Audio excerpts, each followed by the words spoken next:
lo primero que usted piensa? Y no la van a escribir ni la van a compartir todavía, únicamente piense, un minutico, a las 6 les doy la palabra o miramos en el chat cuáles fueron sus respuestas. Vamos a iniciar por ahí. ¿Listo? Entonces, en un minutico piensen lo primero que se les viene a la mente cuando les hablan de psicoanálisis. Si es una idea también, si es una emoción, si es algo que es difícil de poner en la palabra. ¿Qué es el psicoanálisis? Y como es lo primero que se nos viene a la cabeza, entonces ahora sí, de manera espontánea, van a ir escribiendo en el chat esa idea, esa palabra que se les viene cuando les hablan de psicoanálisis. Listo, váyanla escribiendo en el chat. Cristian dice analizar. ¿Qué más?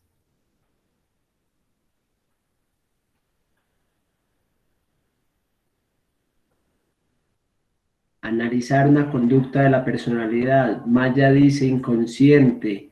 Paula dice investigar comportamientos. Fanny dice lo inconsciente. Bien. Análisis. Vayan escribiéndolo ahí. Sueños. Modificar un comportamiento. Yo les voy a decir lo primero que a mí se me viene a la cabeza si yo no fuera estudiante de psicología. Si a mí me hablaran de psicoanálisis, yo pensaría en Freud. Y como Netflix es lo que manda la parada hoy, entonces yo iría a Netflix y vería la serie de Freud y diría, uy, ya, el psicoanálisis tiene que ver también con la brujería. Hay una serie en Netflix que no se la recomiendo, se la desrecomiendo. Se llama Freud. La pueden buscar, es muy mala. Y no tiene nada de histórico esa serie. Bien, me alegra mucho leer como sus primeras interpretaciones y me alegra también ver que para algunos hay una idea o un acercamiento vinculada a lo que es el psicoanálisis. Necesariamente hablar de psicoanálisis implica hablar del inconsciente. Quizás lo que más genera diferenciación entre el psicoanálisis y otras corrientes o enfoques de la psicología es que el psicoanálisis pone la mirada, pone el foco en lo que otras corrientes no. Inclusive podríamos decir que esa es la gran disputa, la gran pugna que propone Freud y que durante 150 años nos tiene pensando si Freud es o no importante para la psicología, si el psicoanálisis debería de ser incluido dentro de la psicología o no, si el psicoanálisis es psicología o no. Porque inclusive dentro de los psicólogos más ortodoxos, los cognitivos que parecen también de una secta, muchos psicoanalistas también, y eso es importante decirlo, eh, es como si mencionar el psicoanálisis en algunos centros de pensamiento fuese herejía, ¿sí? Fuese una blasfemia. Eso parece como si fuera el nombre de la rosa, el libro, ¿sí? En el cual era el libro prohibido de lo que no se puede mencionar. A mí eso me parece importante decirlo porque en gran parte también ese hermetismo y ese contenido de misterio y de lo prohibido que está vinculado al psicoanálisis también motiva en gran parte su incomprensión y motiva en gran parte su estigma. Con esa introducción, ahora sí, yo me presento, mucho gusto, yo soy Juan Fernando Oliveros Osa, soy psicólogo de la Universidad San Buenaventura, eh, magíster en Gobierno y Políticas Públicas de la Universidad de AFIT, politólogo de la Universidad de Antioquia, y actualmente me desempeño como docente de investigación e investigador de la Fundación Universitaria Claretiana en la sede de Quibdó. No soy psicoanalista, no me presento como psicoanalista. Digamos que el acercamiento al psicoanálisis es más un gusto y un aprendizaje constante. Entonces, si también hay alguien aquí que sea experto, que sea pues como también alguien que tenga conocimientos a profundidad sobre el psicoanálisis y en algún momento quiera compartir o contravertir lo que estoy diciendo, también le pido lo haga, ¿sí? No estoy planteando un lugar de verdad, ni tampoco estoy planteando una única forma de interpretar esto que les voy a compartir el día de hoy. Yo quiero empezar, voy a compartirles pantalla. A ver. Dame un segundito, por favor. Ahí está. Bien, y esto está. Listo, en la página 16 lo vamos a pasar para aquí. Listo, lo voy a compartir en las diapositivas, pero igual la idea es que esto sea un poquito más conversado. Lo vamos a ir haciendo de a poco, hasta donde lleguemos. La idea es que tengamos también momentos como para ir haciendo la pausa, viendo cómo vamos, que no sea aburrido, que sea algo que para ustedes pueda situar algo comprensible, y que al finalizar esta charla, alrededor de las 7:30, ustedes puedan también tener una idea de que por lo menos al salir de este espacio usted se va con una idea distinta, por lo menos alterna, por lo menos no igual al finalizar esta 1:30. Permítanme ese reto y ese desafío. Para eso yo requiero que usted esté atento y que ante o atenta o atente, y voy a intentar hacer el lenguaje inclusivo porque eso también es una incorporación que estamos haciendo en el día a día. Y lo que les voy a pedir es que entonces, para que yo no me sienta en el lugar del profe abandonado, ustedes participen de los ejercicios que les voy a proponer. Esos ejercicios van a hacer que este espacio sea un poco más dinámico. Yo podría hacer de esto algo completamente magistral y ustedes se quedarían dormidos a la mitad, dormidas, dormidas. Y eso no es lo que se espera de un espacio pedagógico. Entonces, vamos por partes. Si hay alguien que no entienda o que es necesario volver, escribe en el chat o pide la palabra y de esa manera nos vamos yendo. ¿Listo? Bien, ahora sí vamos a compartir aquí pantalla. Listo. Entonces vamos a hablar de los enfoques teóricos de la psicología.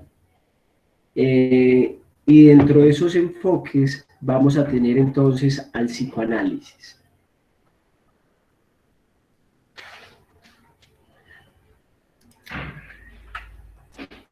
Esta imagen que está acá es de un caricaturista que a mí me gusta mucho, se los recomiendo, es Tuti. Tuti es un caricaturista argentino que tiene una serie de libros y de caricaturas dedicadas únicamente al psicoanálisis. Y es muy bello porque quizás una de las relaciones más cercanas que tiene también el psicoanálisis es con el arte. Esta imagen que está acá, que inclusive la voy a agrandar en este instante, esta la voy a dejar de lado un minutico. Quizás lo que más pueda representar un espacio terapéutico psicoanalítico en una imagen sea esta que está acá.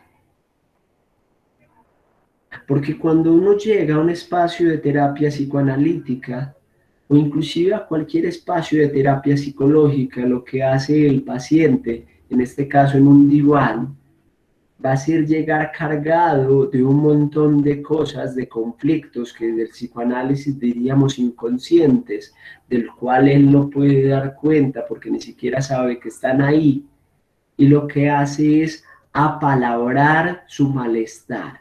Y apalabrar el malestar tiene que ver con poner en la palabra eso que a él le genera displacer, que le genera insatisfacción, eso que vemos que está acá. Y la labor del analista, del psicólogo, va a ser ayudarle al paciente que está acá a desenmarañar todo esto que se genera. No es responsabilidad del analista resolver esto, es responsabilidad del paciente. Ahora, ¿qué hace el analista? ¿Qué hace el psicólogo de orientación psicoanalítica? Acompañar. Frente a eso, vamos a poner más pequeña otra vez la imagen. Aquí tenemos otra de otro de los asuntos que pasa en terapia, y así van a ver un montón de caricaturas de tute en internet. Para hablar del psicoanálisis, necesariamente debe de hablarse de Freud. ¿Quién era Freud? Esa es una pregunta difícil de resolver, pero lo primero que habría que decir es que Freud no era psicoanalista, porque Freud no podía ejercer una profesión que no existía en ese momento. Freud es médico, y como médico es uno de varios hermanos, el único que pasa a la universidad, y desde muy pequeño Freud es un niño prodigio, es un genio. O sea, Freud desde muy pequeño da lugar a aprender diferentes idiomas, a ser el mejor de su clase, y empieza a despertarse en él una necesidad académica que ni siquiera en la universidad logra satisfacer. Desde muy pequeño se interesa por los sueños, inclusive en sus primeros años de vida decide empezar a escribir aquello que sueña. Inclusive diseña un método en el cual ponía una pequeña libreta al lado de su cama, acompañado de un lápiz, y esa libreta él la ponía al pie de la cama, de forma que inmediatamente él se levantaba, escribía lo que había soñado. Esas notas de sus sueños van a servirle para la publicación de quizás, yo no sé si la mayor, pero sí es la más reconocida y la que va a darle el salto a nivel mundial, que es el libro La interpretación de los sueños. El libro La interpretación de los sueños es un libro de autoanálisis. En él, Freud analiza su propio inconsciente, que sobre él vamos a ir ahorita más tarde, y cómo ese inconsciente puede analizarse a través de la manifestación que se da en los sueños que él tiene. Y encuentra patrones, encuentra representaciones, encuentra formas de explicar su propio psiquismo a partir de los sueños. Punto 1, los sueños. Punto 2, la sexualidad. Porque también otro de los textos que va a ser más polémicos dentro de lo que Freud va a proponer es 3 ensayos sobre la sexualidad humana, donde va a plantear el ser humano desde que nace es un ser sexuado, es un ser sexual, ligado a sus pulsiones sexuales. Y estamos hablando de que Freud va a proponer esto a inicios del siglo XX, alrededor de 1910 y 1920, va a proponer 3 ensayos sobre la sexualidad humana. Y finalmente, la última etapa de Freud va a estar ligada a toda esa parte más social ligada a la guerra y ligada a la idea de por qué el ser humano tiene una satisfacción, un placer en asesinar a otros, que es lo que va a dar lugar a libros como El malestar en la cultura, que es también fundamental en las ciencias sociales, en la sociología y en la antropología. El libro El ello y el yo, digamos que es más un compilado de parte de la teoría, entre comillas, de la personalidad, porque Freud nunca habló de personalidad. Es su teoría sobre cómo se compone el aparato psíquico, en el cual va a hablar del ello, el yo y el superyo. Qué montón de conceptos, qué enredo. Bien, ya vamos para allá. Antes de pasar, digamos, como a lo netamente teórico, yo quiero compartirles algo un poco más cercano. Voy a permitir leerles una columna de opinión, voy a compartirles pantalla para que ustedes sigan la lectura de un texto que a mí me parece hermoso. Y voy a hacer un comentario de esa lectura. El autor de ese texto es Felipe Müller. Y esta es la conclusión del texto. A esa conclusión vamos a volver ahorita. El psicoanálisis es uno de los últimos espacios que hoy tenemos como sociedad que permite un lugar para la búsqueda de la verdad.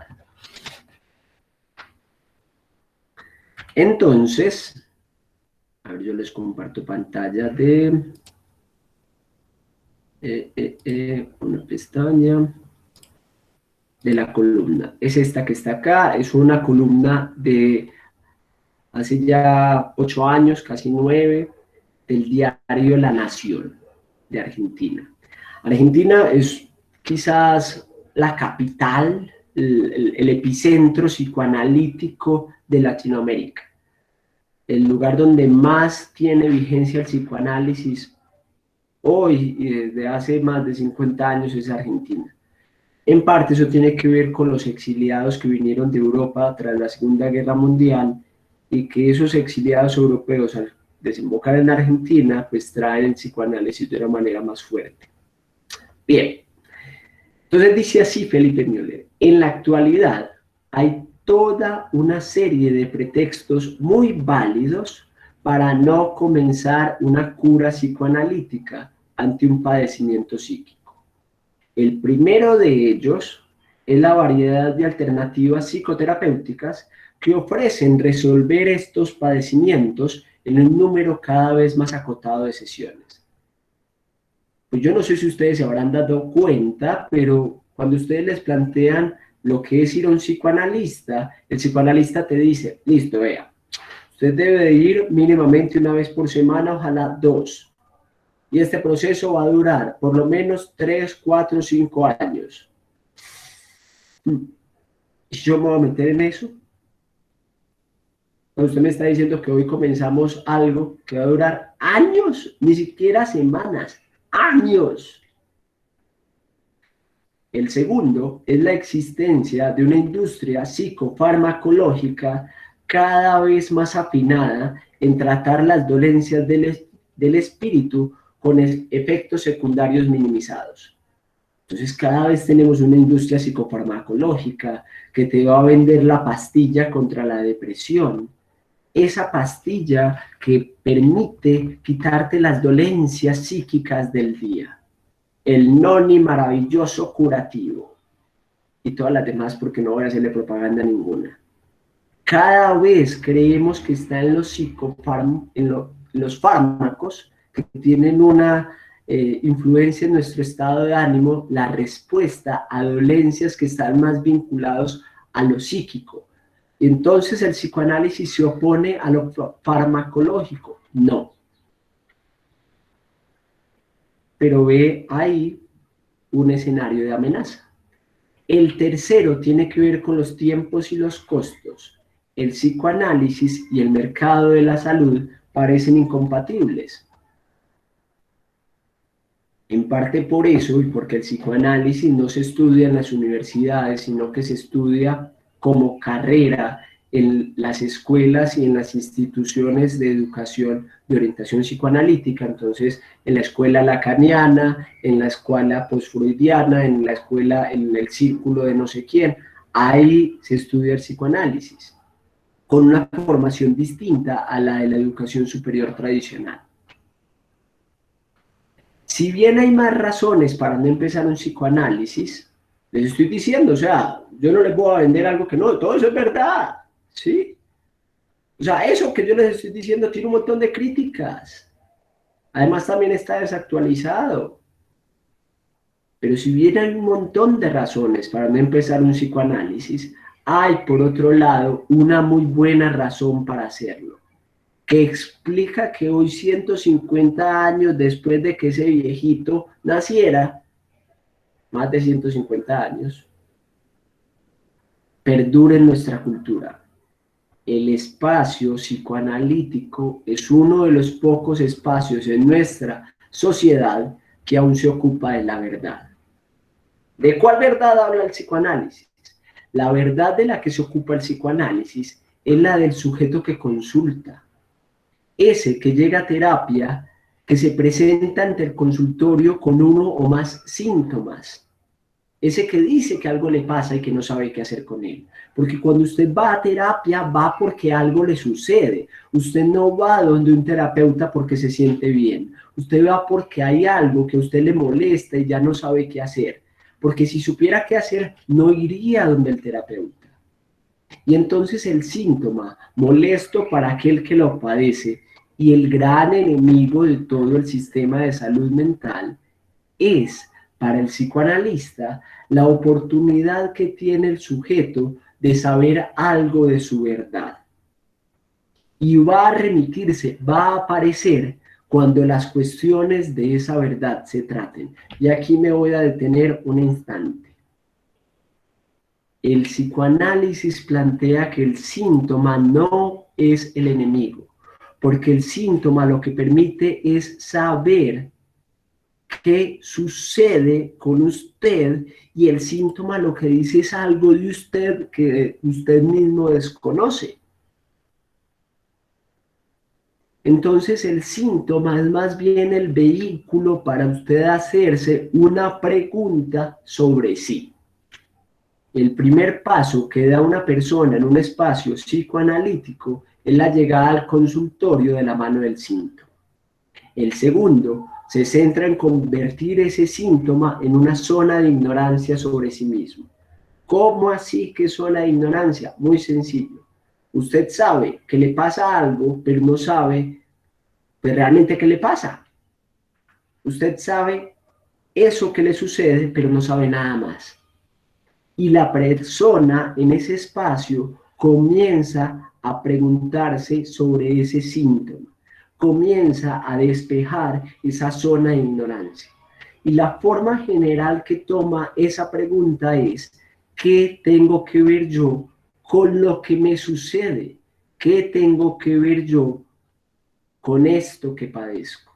Y en ese momento se instala en el paciente esa zona de ignorancia sobre sí mismo, que encamina al consultante al lugar del analizante. ¿Cuál es ese lugar?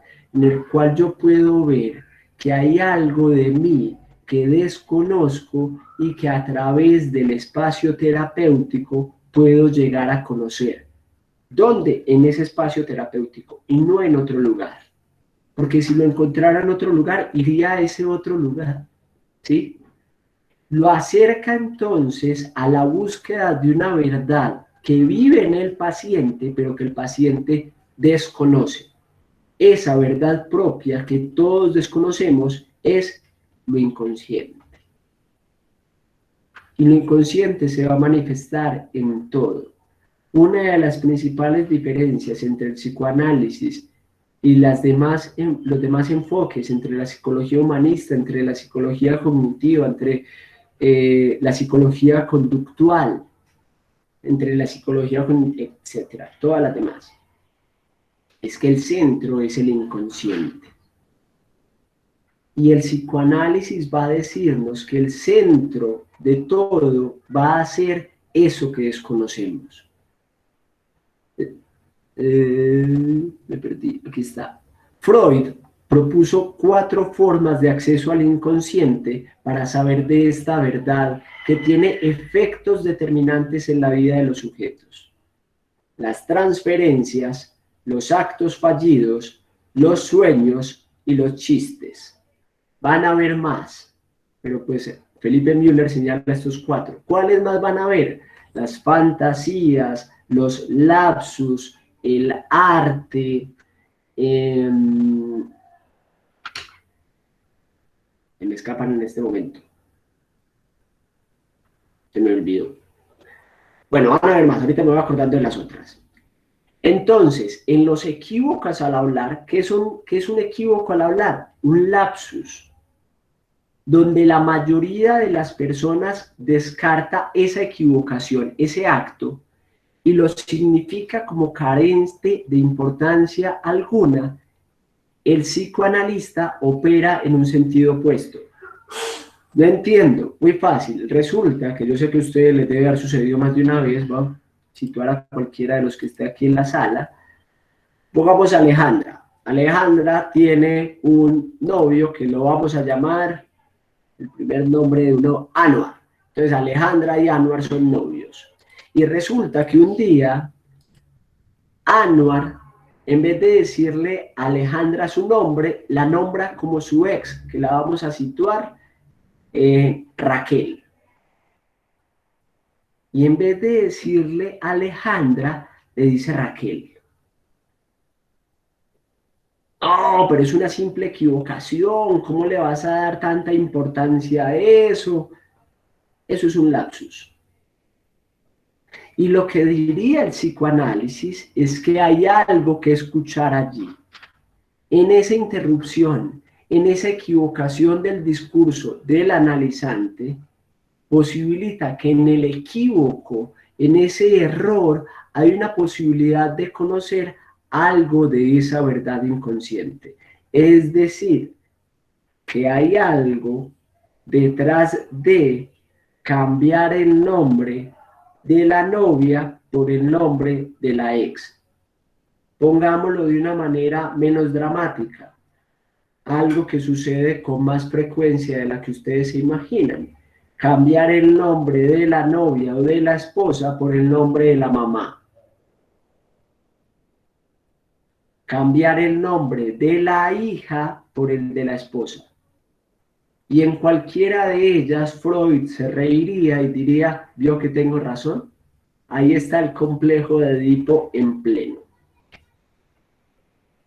Entonces, si el tercer paso que da un analizante es hablar a partir de esa pregunta sobre sí, no se les olvide, estamos diciendo, primero llega a terapia, segundo se pregunta sobre lo que le pasa, y después de que se pregunta sobre lo que le pasa, comienza a analizar eso que le pasa a través de analizar las transferencias, los actos fallidos, los sueños, los chistes, las fantasías, ¿sí?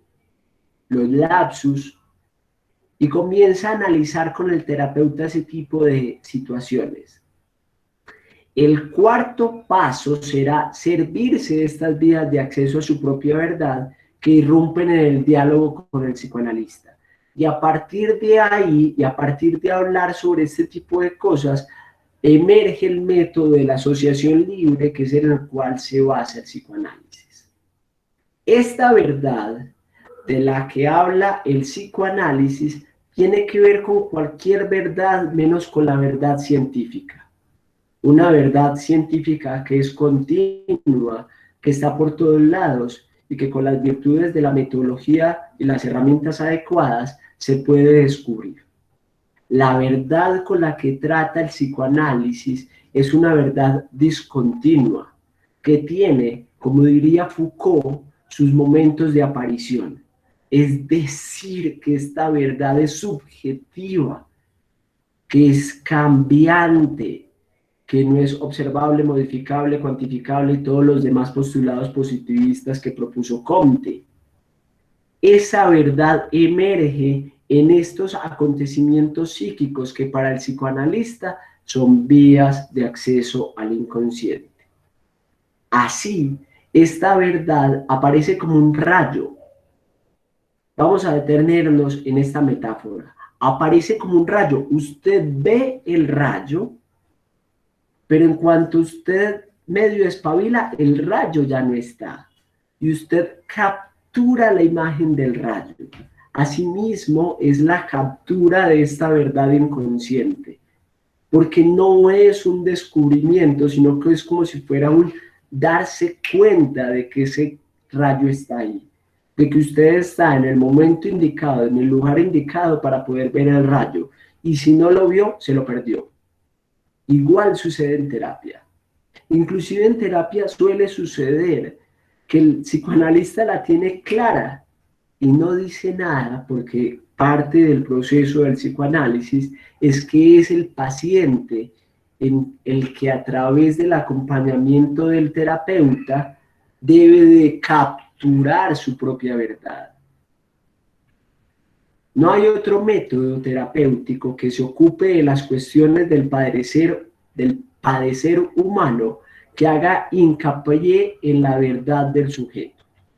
Al contrario, las psicoterapias en general, así como la psicofarmacología, apuntan a la remisión sintomática como objetivo. Entonces, a nosotros suelen enseñarnos en psicofarmacología que lo que hay que hacer con los síntomas de la depresión es disminuirlos para que no se vuelvan problemáticos para el sujeto.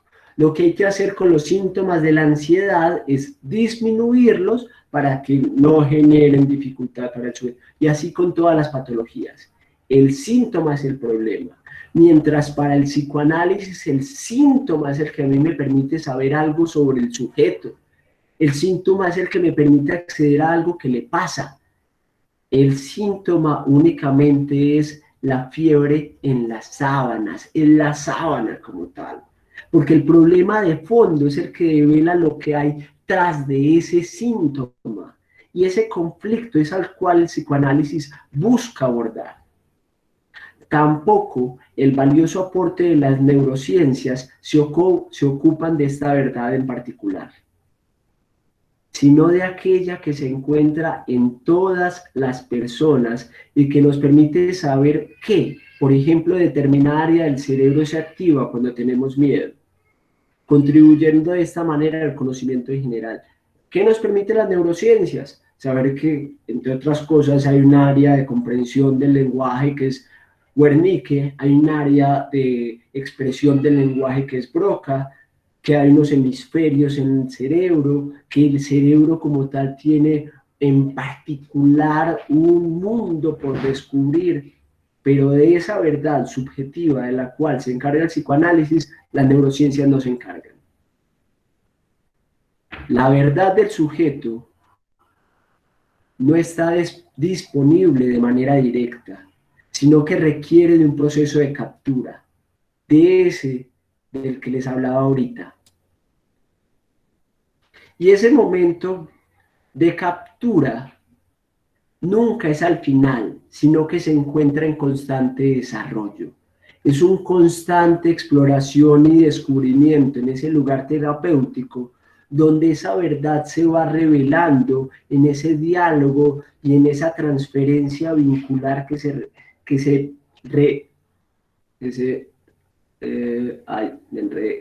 da o que se tramita entre el paciente y el terapeuta. Es en ese espacio en donde se revela esa verdad y consecuentemente va produciendo efectos expansivos y liberadores en la subjetividad del analizante. La irrupción de esta verdad reclama un proceso cuyo tiempo es el tiempo del sujeto mismo. Por eso no es ni una semana, ni 6, ni 8, como pueden proponer otras corrientes de la psicología. Porque el tiempo del sujeto va también a estar determinado por la capacidad, los recursos del yo de ese sujeto. Por eso el psicoanálisis va también en sentido opuesto a los requerimientos del mercado de salud, que hoy vamos a pedir una cita a una EPS con un psicólogo y llegamos a encontrar psicólogos desbordados que en 20 minutos tienen que hacer magia y que máximo nos dan 8 sesiones. Y eso es a lo que usted puede acceder por una EPS. Y quizás este sea el punto en el cual hay que detenerse para analizar la tan promocionada mala fama del psicoanálisis, que casualmente ofrece uno de los pocos espacios en nuestra sociedad donde la cuestión de la verdad del sujeto tiene centralidad independiente de los tiempos ajenos. Y este es el texto que quería compartirles para introducir la charla de hoy alrededor de Felipe Müller. Esta columna que sale, digamos, en un periódico en Argentina, como diríamos El Tiempo, aquí en Colombia, lo que permite es precisamente acercarnos a que eso que creíamos del psicoanálisis ahorita quizás no sea tan confuso o quizás no sea tan aterrador.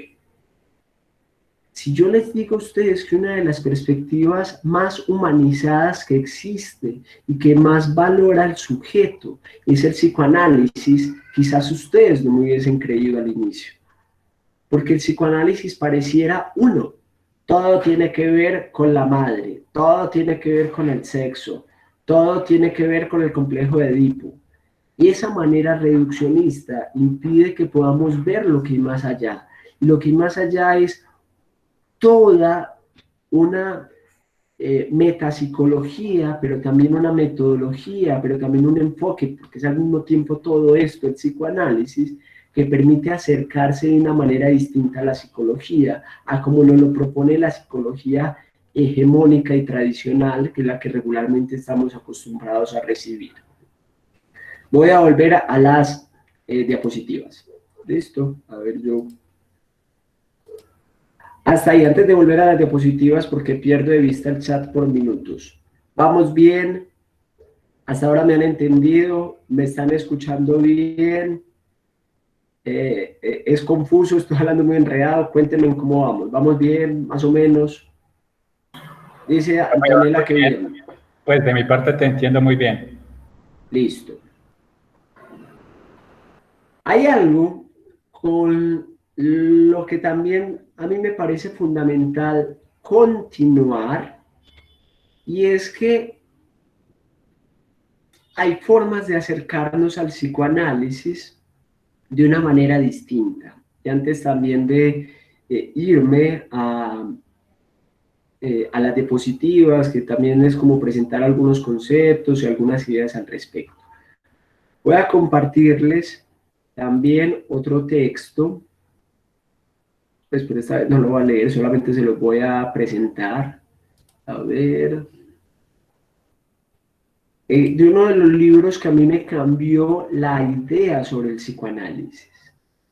De hecho, este libro me lo sugirió mi terapeuta, con la que fue mi primera terapeuta, que no era psicoanalista, también era psicóloga, y ella me recomienda: ve Juan, léete este libro. El libro se llama Encuentros, el lado B del amor, de un autor que se llama Gabriel Rolón. Aquí está, lo pueden encontrar, está cargado en un drive. Y este libro a mí me cambia la idea del psicoanálisis y me cambia también la idea del amor, y se lo recomiendo completamente. Por aquí está el sumario, ¿sí? La tabla de contenidos. Yo les recomiendo posteriormente, si a usted le interesa, si quiere, yo les comparto ahorita a la profe pues todos estos recursos didácticos que quiero compartirles también hoy, especialmente que se lean la introducción. ¿Sí? Ahora, todo lo demás, sí, todo lo demás también. Si a usted le terminó gustando el psicoanálisis, leas el libro completo. Esto es como leer psicoanálisis para dummies. Está planteado en un lenguaje muy sencillo, muy fácil de leer, porque recoge una serie de conferencias que se dieron en un café en Argentina que buscaban traer el psicoanálisis como se traen otros temas. ¿sí? Y entonces frente a eso se van a plantear algunas de esas ideas psicoanalíticas que muchas veces son tan enredadas que nadie las entiende, a un lenguaje un poco más común y cotidiano que nos permite entender, por ejemplo, la idea del amor. Si yo les digo a ustedes la siguiente frase de Lacan que está acá, Lacan, uno de los discípulos postfreudianos más fuertes, yo diría que existe el psicoanálisis en Freud, después de Freud, y antes y después de Lacan, ¿sí? Lacan plantea esta idea del amor. Amar es dar lo que no se tiene a quien no es. No entiendo nada, ¿sí? Y lo que hace este autor argentino es traer esta frase, desmenuzarla hasta el punto más sencillo de poder entender que amar da cuenta de una construcción inconsciente en la cual nosotros buscamos un objeto de deseo en ese otro que ese otro no nos puede dar. El amor, desde lo que plantea Lacan, se sustenta principalmente en la falta, en que somos sujetos incompletos. Y en esta idea del amor, que no se vende como amor romántico y que yo no vengo aquí a pintarles que todo es de príncipes azules y princesas, ¿sí? Esta idea del amor lo que dice es, venga, sí, el amor también tiene un lado que es fangoso, que es fétido, que es feo, que es difícil. Y el amor también viene con eso. Ojalá no lo vendieran así. ¿Y quién se encarga también de darle esa mirada? El psicoanálisis es uno de las corrientes que más se ha encargado de intentar darle el vuelco a esta mirada sobre el amor. Hay otro psicoanalista argentino que también es muy famoso por esta época y vienen dándole mucha prensa en redes sociales, ¿sí? Se llama como Darío Stranjarber, una vaina, así, un nombre muy raro.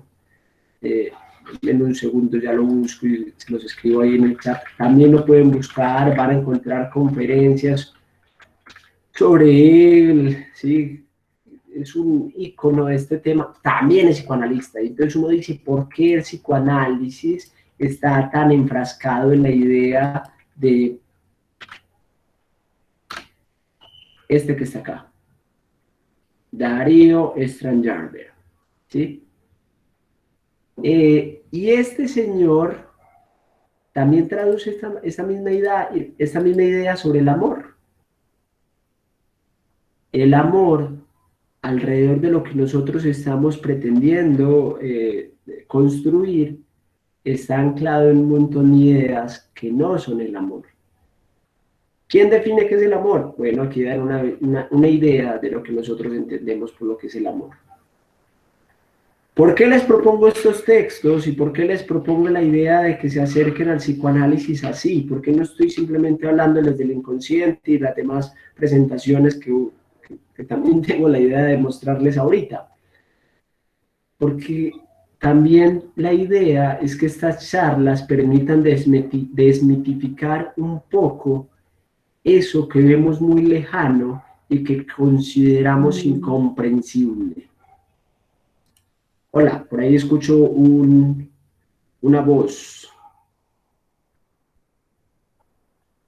O se activó el micrófono sin querer.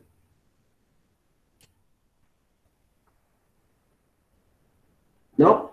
Bien, te voy a volver.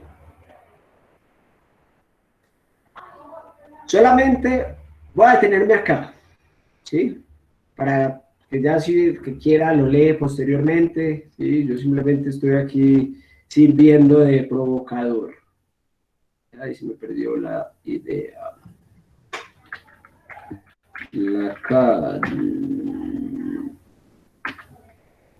Bien.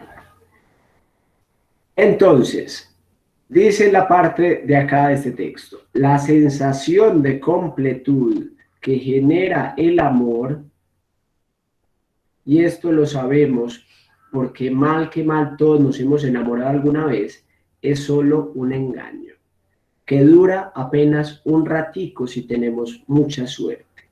Por eso ese engaño en el cual todos caemos en ese enamoramiento inicial es una mentira. Nosotros nos enamoramos de alguien que no es. Como dice Alejandro Dolina, amar es inventarse cada día falsedades compartidas. El amor es un engaño. Podríamos ser un poco menos poéticos y más psicoanalíticos y decir junto a Lacan que amar es dar lo que no se tiene a quien no lo es. Y es que debo ser sincero. Creo que en estos tiempos el amor tiene demasiada buena prensa y parece flotar en el aire la idea de que es siempre algo maravilloso. Les aseguro que no es así, que no todos los amores son necesariamente buenos y que en ningún caso nos proporciona la completud anhelada. Sin embargo, lejos de lo que pudiera parecer, no es solo una postura cínica acerca del amor. Por el contrario, considero que el amor es uno de los motores más importantes de la vida. Y para no caer en confusiones, digamos que sostener que la sensación de completud que el amor genera es engañosa no implica afirmar que el amor no puede ser un sentimiento verdadero. Hasta ahí dejo el texto. Entonces, retomemos cómo vamos. 1. La mayoría de las cosas que se dicen sobre el psicoanálisis no son verdad y parten de un desconocimiento del psicoanálisis. 2. El psicoanálisis ha emergido inclusive desde las preocupaciones más profundas e inmediatas del mismo ser humano, el vínculo, la sexualidad, la muerte, las pasiones, la moralidad, ¿sí? Y entonces, frente a eso, pues también surge la idea del amor, que es ese texto que les acabo de compartir.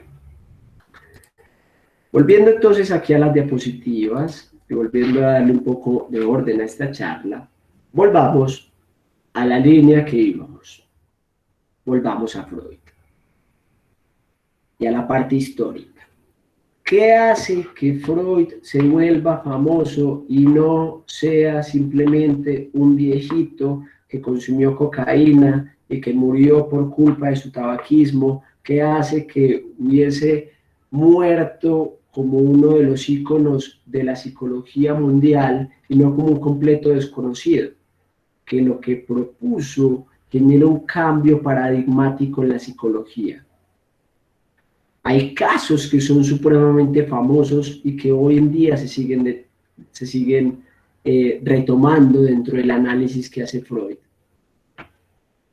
El caso de Ana O, que está en estudios sobre la histeria, el caso de Dora, el caso del pequeño Hans, el caso de Schreber, que es fundamental para poder entender la sexualidad. Todo está fundamentado en Freud desde la casuística, casos que él tenía como pacientes y que él iba documentando y a partir de los cuales él va proponiendo su teoría. En 1908, ya una vez publicado la interpretación de los sueños en el año 1900, Freud preside el primer Congreso Mundial de Psicoanálisis. Y ahí deja de ser el viejito loco que está proponiendo cosas raras para pasar a ser alguien que comienza a ser reconocido en la academia. En 1909, con lo que se denomina en ese momento el círculo psicoanalítico, Freud tiene como sus principales discípulos a Carl Jung y a Federico Ferenczi, y con ellos visita varias universidades americanas. Frente a esto hay que decir algo, y es que si bien Freud era muy genio, era profundamente narciso. Y al ser tan narciso, únicamente, digamos que tenía la posibilidad de que sus seguidores, sus discípulos, tenían que seguir sus ideas y no contravertirlo. Jung, que también era un genio, comienza a proponerle ciertas confrontaciones a Freud que Freud no está dispuesto a recibir. Y como Freud no está dispuesto a recibirlas, entonces aleja a Carl Jung y ahí se da un distanciamiento entre Jung y Freud que va a perdurar hasta la muerte de Freud. Jung se separa y propone una teoría distinta, que es lo que se conoce como la teoría junguiana. Y esa teoría junguiana es en parte psicoanálisis, en parte psicología humanista, en parte otra cosa que es únicamente la psicología junguiana. Y ahí están los arquetipos y todo lo demás. ¿Qué es entonces el psicoanálisis? Vamos a tener que el psicoanálisis son 4 cosas. 4 diferentes definiciones apuntan al psicoanálisis. 1. Es un método de investigación de las significaciones, de las construcciones mentales inconscientes. Es un método a través del cual se puede acceder al inconsciente. ¿Sí? Y es un método de investigación. ¿Por qué de investigación? Porque 1. Da resultados. 2. Es sistemático. 3. Permite comprobación. 4. Genera conocimiento científico. No se fundamenta en los postulados científicos positivistas porque el objeto de estudio del psicoanálisis es el inconsciente. Y ese objeto no es observable, no es medible, no es cuantificable. Luego se hace ciencia por unas formas distintas a las de la ciencia tradicional o a las de la ciencia más ligada a la investigación experimental y al método empírico-analítico. 2, que es quizás en lo que más he abundado el día de hoy. El psicoanálisis es un método psicoterapéutico que se basa, que se centra, que tiene como eje la interpretación del inconsciente a partir de las relaciones transferenciales, de las resistencias, de los deseos inconscientes, y a través del síntoma como excusa se apalabra. ¿Qué es apalabrar? Vuelvo y digo, poner en la palabra, intentar narrar, poner en la narrativa eso que me sucede y esa interpretación de esas manifestaciones inconscientes que suceden. Ese método psicoterapéutico tiene a la asociación libre como su principal técnica. El psicoanálisis no utiliza actualmente como uno de sus principales métodos la hipnosis. Eso se utilizó en sus inicios, a mediados y finales del siglo XIX, estamos hablando de 1800, Charcot, Breuer, que fueron los maestros de Freud, le enseñan el método de la hipnosis, pero Freud renuncia a ese método porque considera mejor apalabrar el síntoma de forma consciente. Y en ese reconocimiento subjetivo hay algo valioso, porque también hay una posición ética. Y es, yo no puedo en un estado alterado de conciencia poner a decir a un paciente algo que él conscientemente no quiere decir. Y por eso se distancia también de la hipnosis. Entonces, el psicoanálisis, en la actualidad, dentro de los que practican psicoanálisis, yo no conozco psicoanalistas o psicólogos de orientación psicoanalítica que utilicen hoy en día la hipnosis. Para mí, eso en gran parte es charlatanería. Ahora, si hay alguno que lo utilice y lo pueda validar y todo lo demás, pues, no sé, habría que mirar. Pero vuelvo y les digo, dentro de lo que yo conozco, no va por ahí. 3. El psicoanálisis es una metapsicología. Y aquí también hay algo que es como muy interesante, y es que a través del psicoanálisis no solamente se propone una mirada al inconsciente. También se propone una mirada al desarrollo, que son las etapas del desarrollo psicosexual, donde se propone una etapa oral, una etapa anal, una etapa fálica, una etapa de latencia y una etapa genital. Se habla de un complejo de Edipo, de un complejo de castración, pero también se habla de una estructura psíquica que algunos la equiparan con lo que vendría a ser la teoría de la personalidad de Freud frente al ello, el yo y el superyo.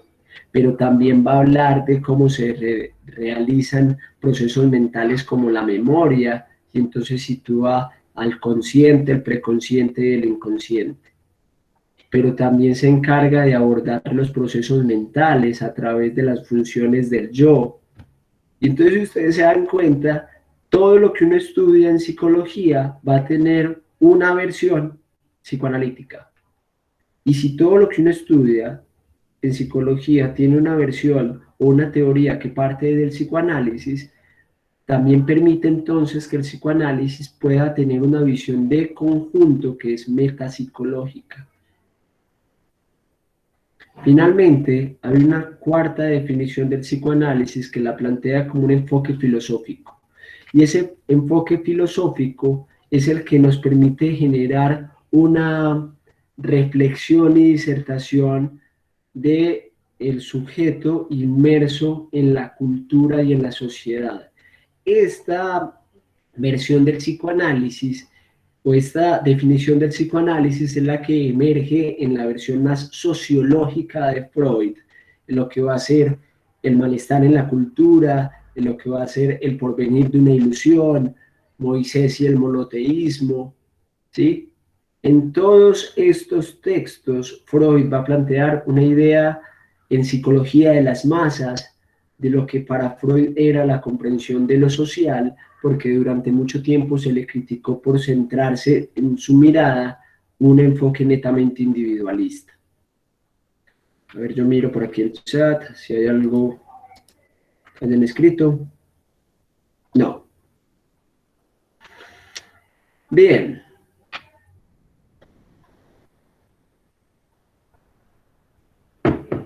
¿Todavía están despiertos?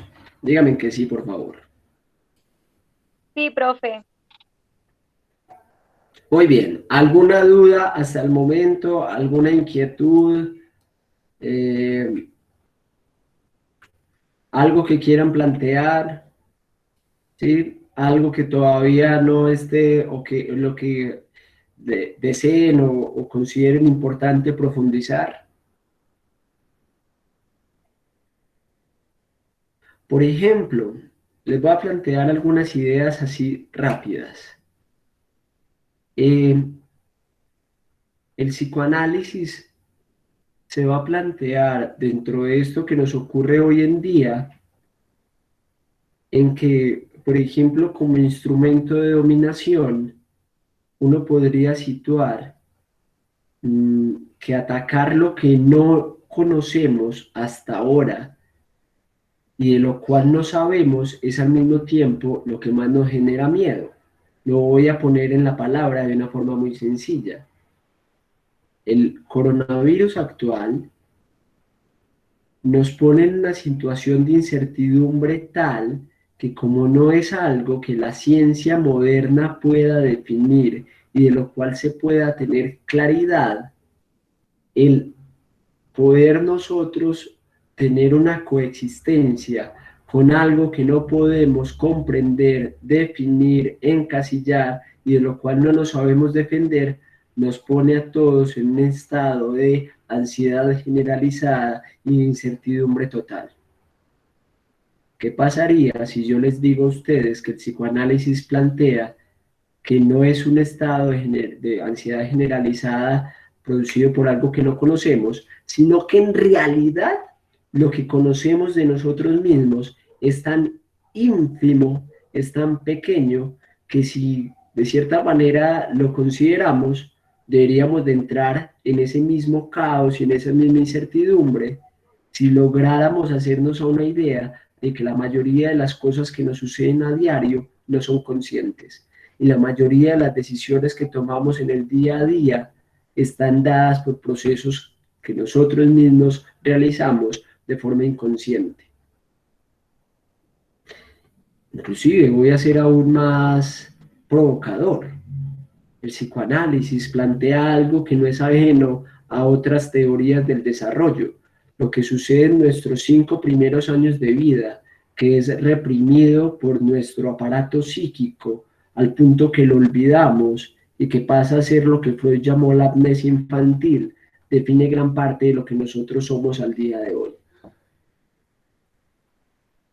Y entonces yo les diría, a ver, ustedes se imaginan, nosotros somos algo en gran parte de algo en lo cual nosotros participamos, pero no tuvimos capacidad de elección. Y todo eso define en gran parte lo que somos hoy en día. ¿No es eso motivo suficiente para caer en pánico?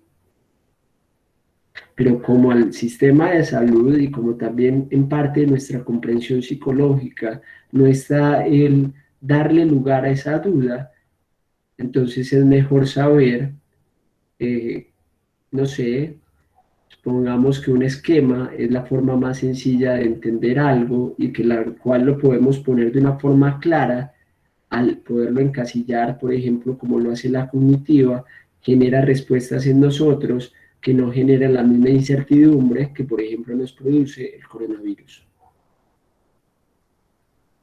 El psicoanálisis, más que generar respuestas, continúa todo el tiempo produciendo preguntas, porque la medida en la cual yo conozco algo, también termino dándome cuenta de que es más aún lo que desconozco. Bueno, a ver, yo vuelvo y comparto pantalla. Yo tengo una pregunta sobre eso. Hola, Hola, buenas noches a todos y buenas a todas. noches. ¿Cómo el psicoanálisis logra dar un significado específico a esas experiencias guardadas en el inconsciente? Muy bien. ¿Cómo te llamas tú? Laura. Laura. Voy a tomarme un atrevimiento contigo. Listo, Dale. vamos hasta donde nos dé. Listo. Ujú. ¿Tú has ido alguna vez a terapia? Sí, algunas veces. Bien. Cuando tú llegas al espacio terapéutico, ¿sabes de lo que vas a hablar? Sí, las últimas veces que lo hice, sí sabía. Bien. Y cuando tú empezabas la sesión, ¿sabías cómo iba a transcurrir ese momento desde el inicio hasta el final? ¿O lo que emerge únicamente emerge en ese momento en particular? No, Es sí, decir, lo que emerge sale en el momento particular. bien, entonces, el inconsciente va a emerger de diversas maneras. Corresponde al psicoanalista y por eso también hay un grado de formación, o sea, tampoco es que esto sea como que lo que cada quien considere, ¿sí? Ese proceso de interpretación está fundamentado en esa metapsicología que es la que propone Freud y que también, digamos, si nos vamos a ir más allá, la psicología dinámica va a ahondar por otros lados, la psicología del yo va a ahondar por otros lados, etc. Es decir, hay un cuerpo teórico. Esto no es tan artesanal, ¿sí? Ahora, ¿cómo sabemos cómo explorar ese inconsciente? Hay diversas maneras.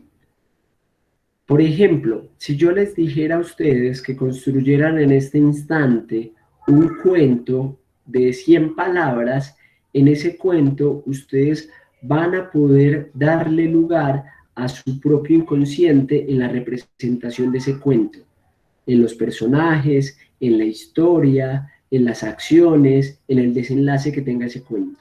Ese cuento dice más de nosotros mismos de lo que nosotros mismos podemos poner de forma consciente. Juan Fernando, qué pena. ¿Sí?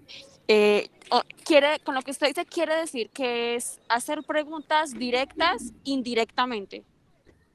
Sí, pero, a ver, yo no, Por ejemplo, yo le voy a decir a Laura, Laura, a ver, tú te das cuenta que lo que estás proponiendo en este instante reedita tu complejo de Edipo. No, eso nunca va a pasar en terapia, nunca, ¿sí? Pero el terapeuta seguramente puede sugerir una pregunta como, a ver, tú hace unas semanas traías un recuerdo vinculado a algo de tu madre. ¿Tú crees que hay alguna relación entre eso que te pasa hoy y ese recuerdo de tu madre? Si el paciente es capaz de hacer esa relación y de mirar cuál es el punto en el cual se conectan ambas cosas, diríamos que ese proceso en el cual el terapeuta propone una pregunta para generar, digamos, como una construcción, una reelaboración en la verdad del paciente, si el paciente logra generar esa verdad, logra develarla, bien. Si no, entonces nos quedamos ahí, ¿sí? Y volveremos a esa pregunta después. Porque el psicoanálisis no se va a plantear decirle, mira que está ahí, cógelo, agárralo. No. Por eso, ¿se acuerdan de la imagen que les mostraba al inicio de esa maraña que estaba arriba? Esa maraña es precisamente los conflictos psíquicos, porque el psicoanálisis no se piensa de una forma directiva. De hecho, muchas veces en la primera sesión el terapeuta ya sabe para dónde va todo lo demás. Ahora, el terapeuta lo sabe, el problema es que el paciente logre saber lo mismo. Y para eso necesitamos 10 sesiones, 15, 20. Ahora, cuando uno logra ver, es como ese insight, como ese darse cuenta, ese momento de captura. Cuando yo lo veo, ya no solamente veo esa captura, veo todo lo demás. Digo, uy, yo cómo no me di cuenta. Les pongo un ejemplo distinto. Sucede mucho en las terapias que, por ejemplo, el Edipo, que es una de las teorías más controvertidas de Freud, pero también es una de las teorías que más se puede comprobar, y es que uno tiene una identidad forjada en sus propios padres.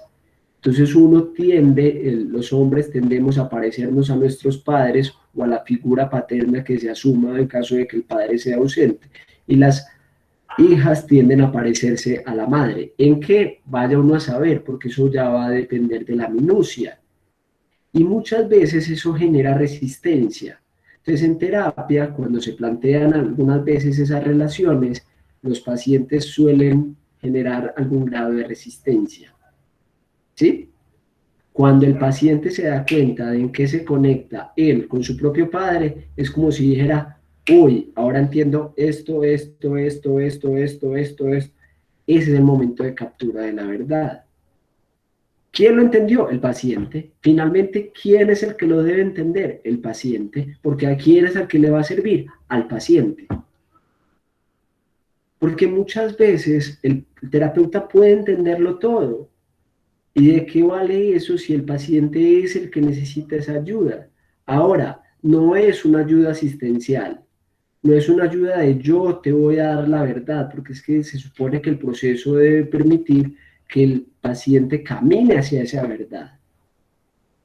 Y quizás eso también es parte de lo bonito del mismo proceso, que no lo permiten otros espacios. Por ejemplo, hay otros enfoques teóricos que van a plantear que es posible en 6 sesiones, en 10, inclusive te dicen cómo y te pueden dar un manual, ¿sí? Yo diría que en el psicoanálisis no hay un manual específico que permita como tal decir esta terapia se hace de esta forma, porque digamos que cada caso va a tener una ruta en particular, ¿sí? Ahora, ya hablando de teorías post-freudianas mucho más elaboradas, quizás ustedes que yo no sé en qué semestre estén, o también si estén trabajando, pero si alguno de ustedes ha participado en procesos de selección, posiblemente haya realizado pruebas psicotécnicas de orientación psicoanalítica. La más conocida es el WARTEC, que son 7 cuadritos donde usted debe dibujar algo, y con esos 7 cuadritos, la teoría plantea que la interpretación de ese dibujo le permite al psicólogo organizacional dar cuenta de elementos inconscientes de su personalidad que usted no conoce. Y entonces en Wartec terminamos poniendo en la palabra algo que usted no conoce y que usted ni siquiera sabe qué es lo que está queriendo decir, pero lo que dice el psicoanálisis es que usted en ese dibujo dice más de lo que usted cree. Hay otros dibujos, el dibujo de la figura humana, el dibujo de la familia, son test proyectivos que permiten precisamente darle lugar a una verdad inconsciente que inclusive puede ser incómoda. Por eso, también mi recomendación ante estos procesos de selección es que usted sea lo más honesto que pueda, porque lo que no emerge en la entrevista termina saliendo en las pruebas psicotécnicas. Casi, pues si hay un buen psicólogo, suele develar y conectar los asuntos que no se ponen en la palabra. Y cuando se generan inconsistencias, dicen, bueno, esto me parece raro. ¿Sí? De lo que estoy diciendo es, la terapia psicoanalítica tampoco es un asunto que no tenga teoría de fondo y que sea como que lo que se le ocurrió al psicólogo. No, hay una teoría que lo soporta, ¿sí? Que está principalmente basada en Freud. Sí, claro, Freud es el padre y Lacan vendría a ser como el otro padre, por decirlo así. Son los dos más fuertes. Pero no son los únicos, o sea, teorías psicoanalíticas posteriores hay un montón. Melanie Klein va a proponer algo, Margaret Mahler, Hartman, Winnicott, Kohut, y van a haber un montón de autores post-freudianos que van a proponer teorías después de. No sé si eso responde a la pregunta o si me fui por otro lado. Bueno, no, todo está perfecto, pero ahora tengo otra pregunta. Cuéntame.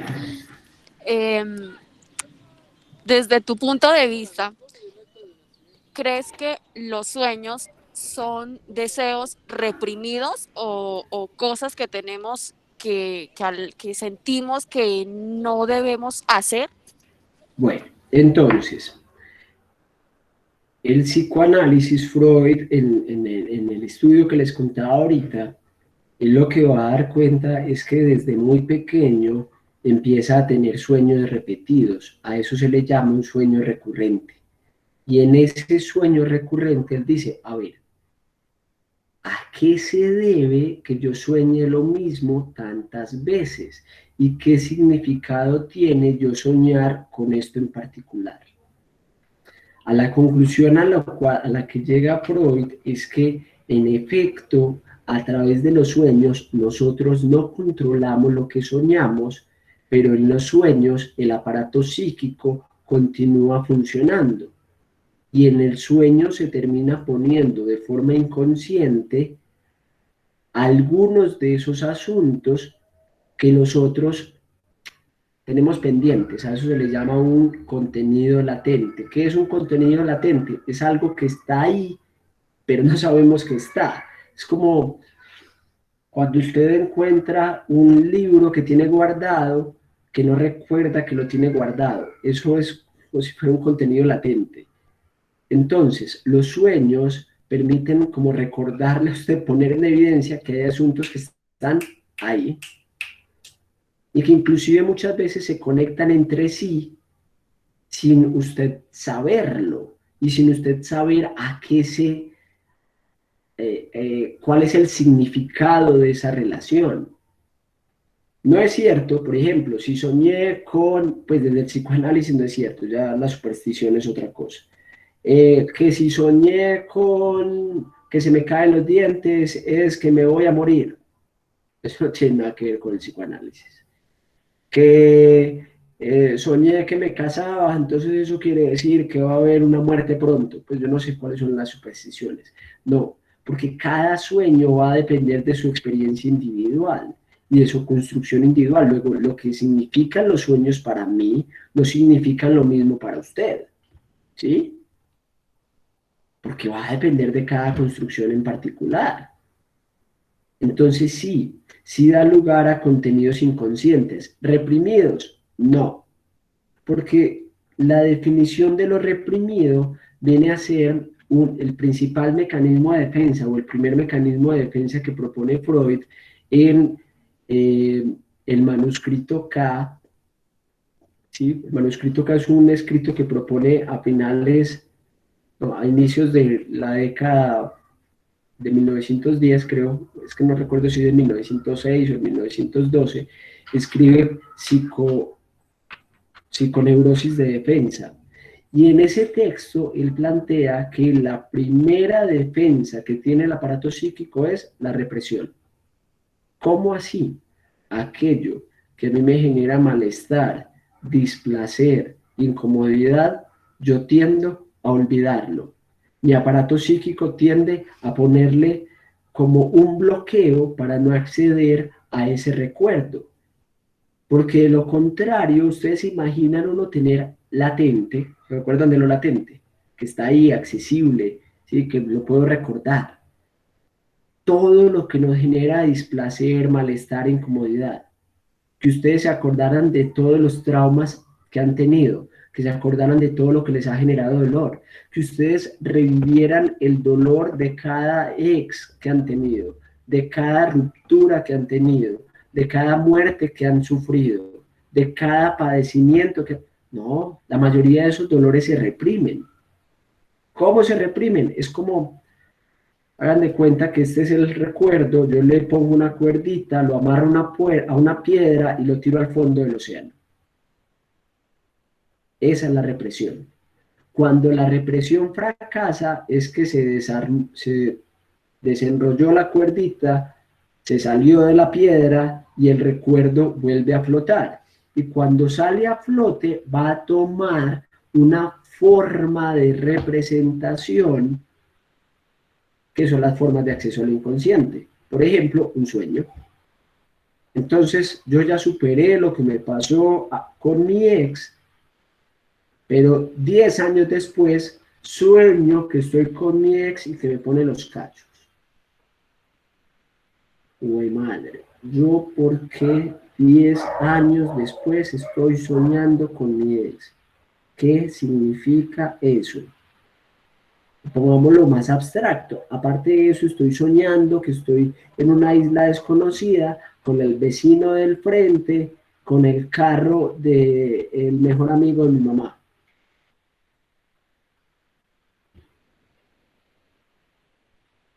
¿Cuál es la relación entre esos elementos? No tengo idea. Pero esa es la representación inconsciente de algo que inicialmente estaba reprimido y que emerge de nuevo. Deja de estar reprimido porque emerge. Lo reprimido no emerge. Cuando fracasa la represión es cuando emergen de nuevo a la conciencia, eso que genera malestar, incomodidad, etc. Juan Fernando, pero los traumas, ¿crees que se repriman? O sea, si alguien Totalmente. tiene un trauma, ¿lo puede reprimir? No, lo hacemos. De hecho, te lo planteo del siguiente modo. Tú recuerdas el momento exacto en el cual, pues, yo no sé si te habrán dado seno o tetero, en el cual te quitaron el tetero, o en el cual te quitaron del seno de la madre. Tú eso no lo recuerdas. No. O la primera vez que te orinaste en la cama. Es más, la última. Eso no se recuerda. Eso se reprime. La primera pela que te dio tu mamá, usted se acordará de alguna, y de alguna que le dolió mucho, pero el resto se reprimen, porque si estuvieran ahí latentes sería insufrible la vida.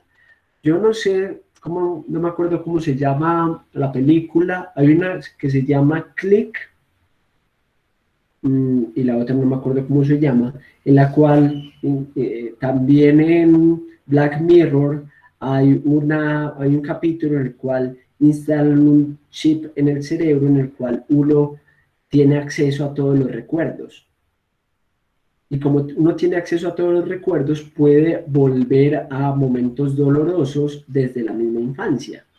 Eso sería totalmente devastador para nosotros, porque la capacidad de olvido es completamente adaptativa. O sea, si nosotros no olvidáramos, entonces ¿cómo aprendemos?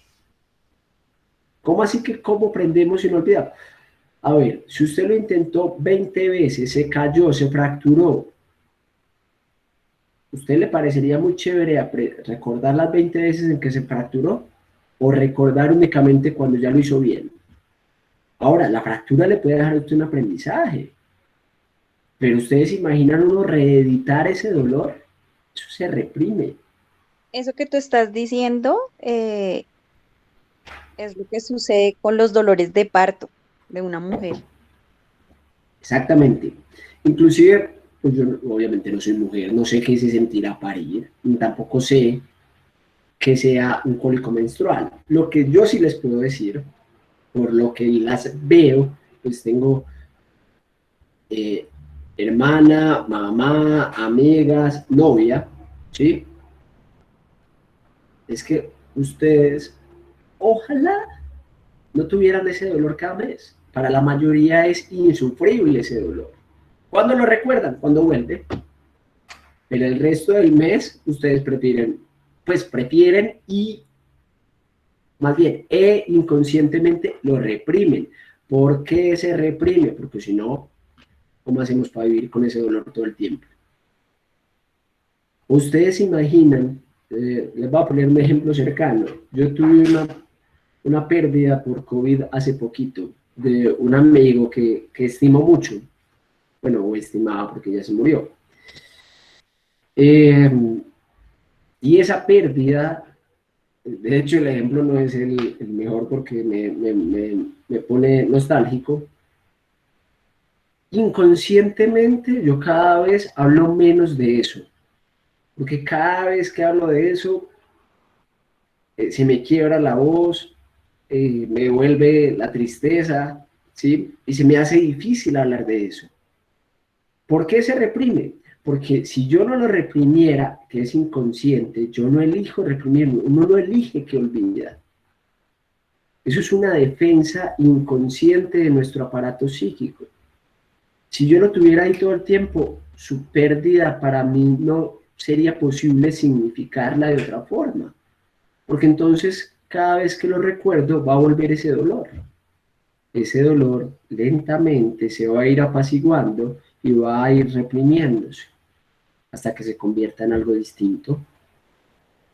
Y el dolor permanecerá allá en la profundidad del inconsciente. Bien, ¿tienen alguna otra duda, alguna otra inquietud que les haya venido surgiendo? Sí, yo Pues, tengo una pregunta. Estuve leyendo pues por ahí hace poco un documento que habla sobre Adán y un tema sobre la neurosis, ¿cierto? Sí. Sobre esa pregunta pues que veo que es algo como bíblico, no sé, Dios me vas a contradecir ahí, ¿qué concepción tenía Freud de la religión y en ese orden de ideas tenía él alguna definición sobre esto o qué? Esa sería como la pregunta puntual. Sí, a ver cómo respondemos de una manera cortica a esa pregunta. Freud, lo primero que habría que decir es que era judío, ¿sí? No era ateo, Freud era creyente. Pero consideraba que la religión era un dispositivo psicológico que nos permitía también, de cierta manera, conciliar las demandas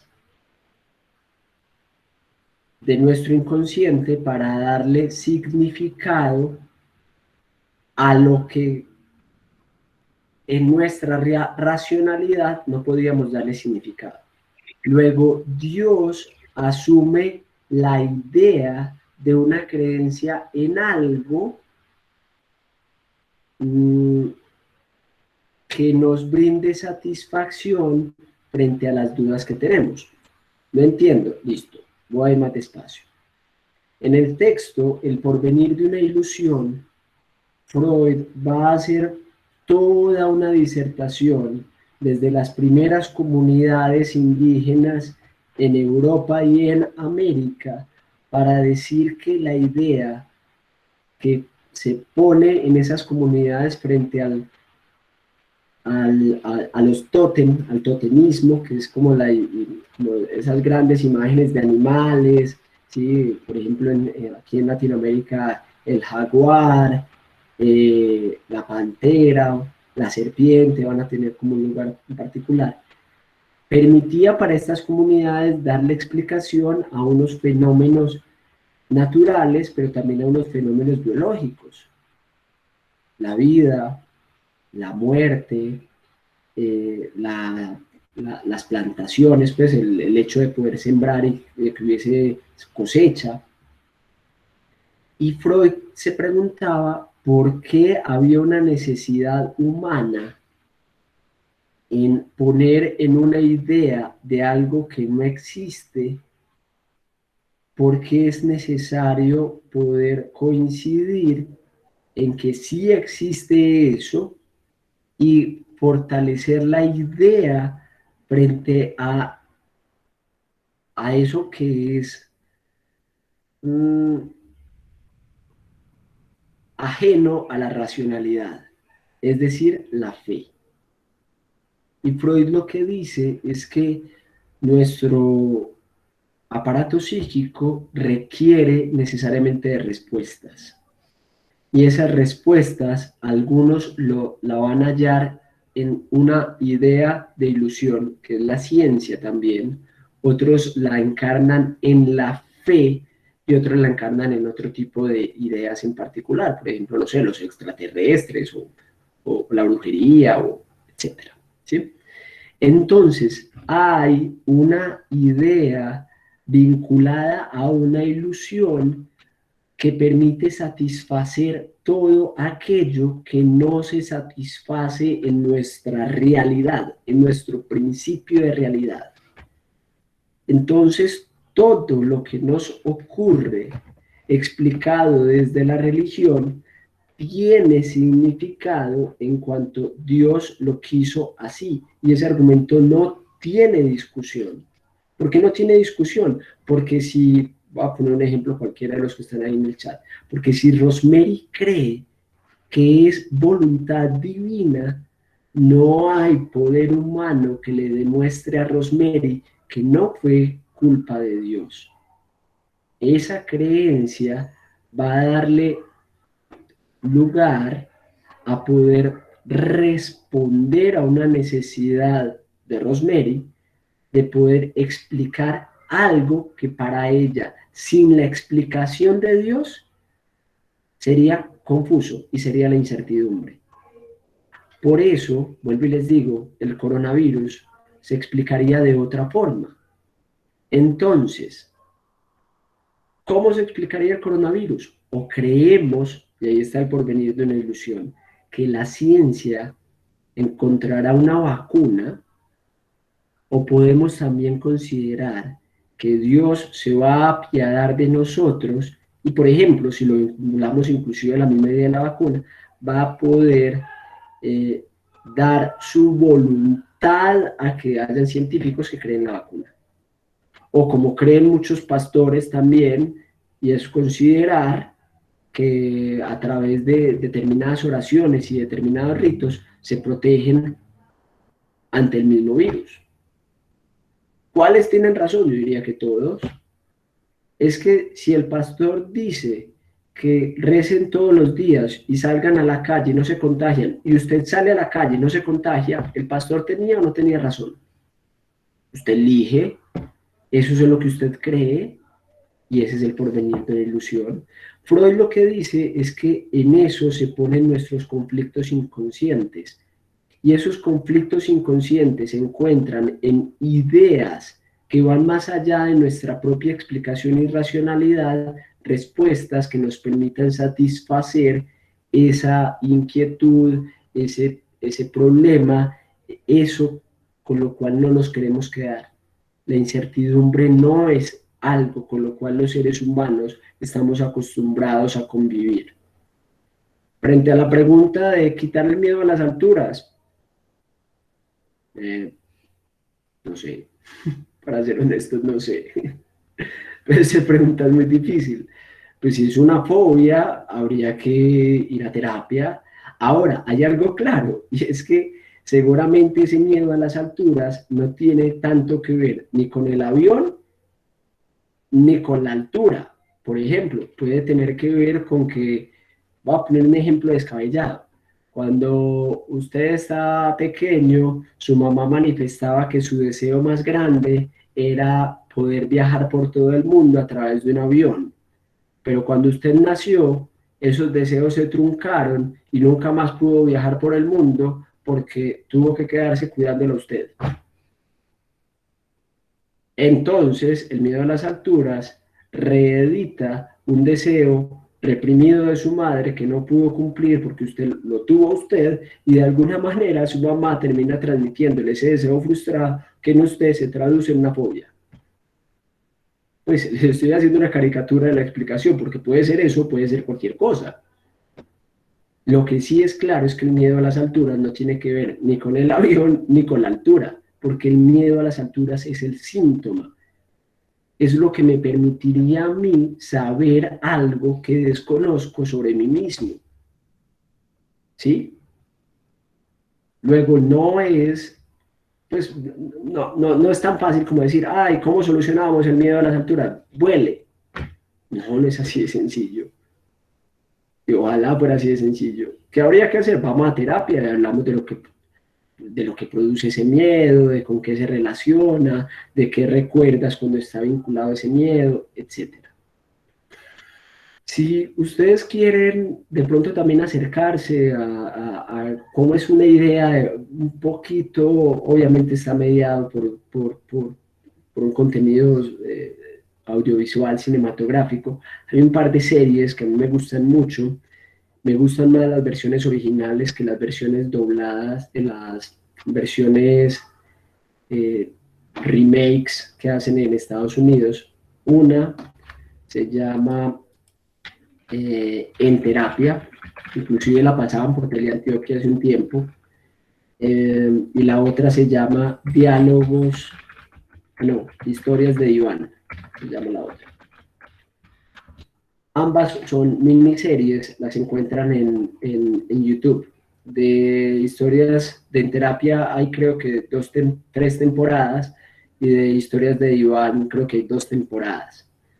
Y ahí básicamente esta serie es un terapeuta que atiende pacientes, todos los días es un paciente distinto, y de esa manera es posible, por ejemplo, hacerle seguimiento a cómo es una terapia psicoanalítica o de orientación psicoanalítica. Eso es un acercamiento un poco como análogo, que permite también saber cómo es que se da eso que desconocemos o que quizás también se puede tornar como un poquito incomprensible. Bueno, nos dio las 7:30. Yo tenía 19 diapositivas y presenté como 6, pero pues también me gusta más así, un asunto más charlado y más conversado. Bueno, hay una imagen que les quiero compartir antes de que nos vamos. Sandra, sí es posible, por completo no. O sea, lo que plantea, por ejemplo, la película El Origen, con una majestuosa interpretación de Leonardo DiCaprio, no es tan así. O sea, no es que hayan sueños de primer, segundo, tercer y cuarto tipo, pero sí es posible decir que hay formas de tener cierto control sobre la pasión lírica. De hecho, hay técnicas, no necesariamente psicoanalíticas, que buscan un viaje astral y no sé qué más. Sí, claro, pues finalmente es algo que también se puede entrenar. Por completo, no. Acceso por completo tampoco. ¿Sí? Pero, por ejemplo, hay como, es que no es en el sueño profundo, hay como una fase de sueño, que es creo que la fase de sueño no REM, que permite precisamente eso. A ver, la pregunta de Heriberto, a ver, yo me devuelvo. Heriberto, ¿qué sucede en esos momentos donde uno siente que ya ha volvido, ya está en algún lugar sin hacerlo? Listo. Muy buena pregunta. A eso que comúnmente se le llama un déjà vu, digamos que desde el psicoanálisis se podría explicar de la siguiente forma. hay un proceso de percepción y de sensopercepción que de hecho Freud aborda bastante en sus primeros trabajos, y ese proceso de sensopercepción hace que a través de los sentidos nosotros tengamos contacto con la realidad. Pero nosotros también ya tenemos una información grabada previamente. Mi forma de comprenderlo de la manera más sencilla es como si tuviéramos un gran archivador en el cual guardamos toda nuestra información, ¿sí? Es como un enorme drive donde está guardado todos nuestros recuerdos y toda nuestra información. En esa información hay una clasificación de lo que es real y de lo que no es real, porque hay una función yoica que está vinculado al juicio de realidad y que está vinculada a establecer precisamente qué es y qué no es real, ¿sí? Entonces, cuando sucede un déjà vu, una explicación desde el psicoanálisis perfectamente puede ser que es un error en la codificación de esa información, y el cerebro termina procesando como algo que ya ocurrió, algo que no ha ocurrido. Y entonces, inclusive los déjà vu son muy frustrantes, porque usted tiene la sensación de que ya sabe lo que le va a suceder, pero sabe que va a suceder cuando ya sucedió. Pero no hay una capacidad de anticipación. Hay una sensación de que usted está viviendo algo que ya le pasó. Y esa sensación se puede deber a que cuando viaja esa información a través de sus sentidos y llega a su cerebro, es como si se trastocaran las carpetas, por decirlo así, y usted termina asumiendo un recuerdo presente como si fuera un recuerdo del pasado. Y ahí se da la confusión. Otros psicólogos podrían sugerir que es una asociación entre un recuerdo similar. Lo que pasa es que esa explicación no es tan clara, porque regularmente la sensación no es de similitud, es que usted ya lo vivió, ¿sí? María del Socorro, sí, claro que sí, es el punto central, es la idea base, es el centro, ¿sí? Yo quería mostrarles algo antes de que ya nos vamos. Yo les dije que hasta las 7:30 así iba a ser. ¿Te puedo preguntar algo? Sí, claro, dime. Mira, te habla Sandra. Yo quisiera saber, digamos, cómo es del psicoanálisis. ¿Se puede explicar que en una familia que, digamos, el papá es alcohólico, no estudió, bueno, nada que ver, la mamá también, o sea, por el contrario, es otra persona que también tiene muchos problemas, y salga un hijo que es súper inteligente, el mejor, y que sea exitoso? O sea, ¿a qué se debe eso? Si en su familia no, todo es lo contrario. Bueno, uno es lo que la familia hace de uno, pero también uno es en parte biología, y también es en parte uno mismo, es decir, sus propios recursos yoicos. Entonces, cuando el yo no encuentra en el contexto algo que le permita al sujeto apalancarse, anclarse, el yo empieza defensivamente a brindar sus propias respuestas. Ejemplo de lo que tú estás diciendo, por ejemplo, Matilda. Pues yo espero que yo no esté tan viejo como para suponer que ustedes no han visto Matilda. Espero, lo deseo que hayan visto Matilda. Matilda vive con un hermano que pues no tiene un grado o un desarrollo cognitivo similar al de ella. Su papá tampoco, su mamá tampoco, pero Matilda sí. ¿Qué hace que Matilda sea así? Hay en su filogenética algo que la diferencia de su hermano y de sus padres.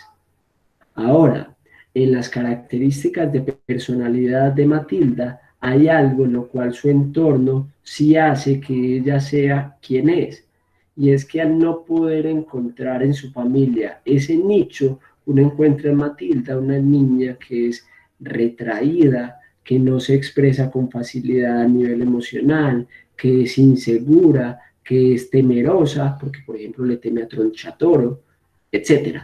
¿En eso influye la familia? Sí. ¿Eso hace que Matilda sea menos inteligente? No, porque la inteligencia también va a estar ligada a un asunto de lo cual el psicoanálisis pues, no puede desconocer. Y es que también tiene unas capacidades en particular que también están dadas por la configuración de su propio cerebro, de sus redes neuronales y todo lo demás, ¿sí? Entonces, no es que porque nace en un entorno desfavorable, ya la persona está condenada. No, yo lo que estoy diciendo es, en esos primeros años de vida, lo que sucede con nosotros va a configurar lo que somos hoy en gran parte, en una gran medida. Porque en esos primeros años de vida es que se configura esto que está acá, el inconsciente. Esto es un iceberg. Y entonces lo que dice el psicoanálisis es, esto es lo que usted dice conocer de usted mismo, el consciente. Y este es el inconsciente, esto es lo que usted no conoce. Sí, esto va a ir, mejor dicho, hasta el subsuelo, y si nos ponemos con caricatura, esto iría hasta China, atravesando el globo terráqueo. ¿Sí? Muy bien. Vamos a dejar hasta ahí. Yo espero que esta charla, así como se lo dije hace 1 hora y media, haya permitido para ustedes generar algún tipo de acercamiento al psicoanálisis. Sí los tiene Brian, completamente, los valida, tiene en cuenta fenómenos biológicos y rasgos. Lo que pasa es que, por ejemplo, en los rasgos va a tener su propia idea frente a la neurosis y a los tipos de neurosis que plantea el psicoanálisis, pero sí plantea y no desconoce los asuntos biológicos. Como les digo, Freud era médico, y parte de reconocer precisamente que lo médico es fundamental para poder entender nuestro propio psiquismo. Ahora, Freud dice, lo médico y lo biológico no es suficiente. Inclusive porque lo que más le interesa a Freud para poder acercarse y proponer esa teoría es que las pacientes con las cuales Freud comienza a trabajar son las pacientes histéricas, que son mujeres que tenían diversos grados de síntomas, casi todas vinculadas a enfermedades nerviosas, temblores, mutismos, bloqueos del cuerpo, a los cuales la ciencia, la medicina, no lograba darles explicación. Y entonces lo que dice Freud es, ¿cómo es posible que la ciencia no le dé explicación? Y por esos casos en los que él se interesa, y ahí aborda el caso de Catalina, de Ana O, y ante esos casos Freud dice, es que no está en el síntoma, no está en lo biológico está bien, el problema está en el conflicto psíquico. Y al estar en el conflicto psíquico es donde precisamente él le va a dar lugar a toda la teoría psicoanalítica. Así es precisamente que emerge. Ese es uno de los primeros libros de Freud que se llama Estudios sobre la histeria. Bueno, a ver, Jessica, yo creo que podemos ir terminando. Yo miro si por aquí hay alguna pregunta que también se me pasó. Dale, Juan Fernando. Yo también estaba aquí pendiente, pero no. Si se me escapó alguna, pues yo intenté estar lo más pendiente. La película Un método peligroso va a situar también, pues obviamente también es ficción, pero va a situar un Freud que medianamente también se acerca a una idea de psicoanálisis, y precisamente también va a manifestar por qué genera tanto cuestionamiento en su momento. Es una buena película, yo se la sugiero, no deja de ser ficción, pero se la sugiero también como para que puedan tener una mirada cercana. Gracias, Gladys, por la sugerencia.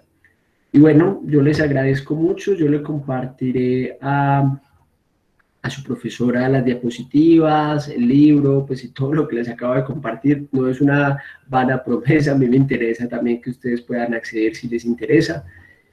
Y bueno, espero que terminen de tener una buena noche. No está de más sugerir, cuídense, pero también vivan profundamente. Y bueno, ya son casi las 8, entonces también descansen y terminen de tener una buena noche. Que estén muy bien.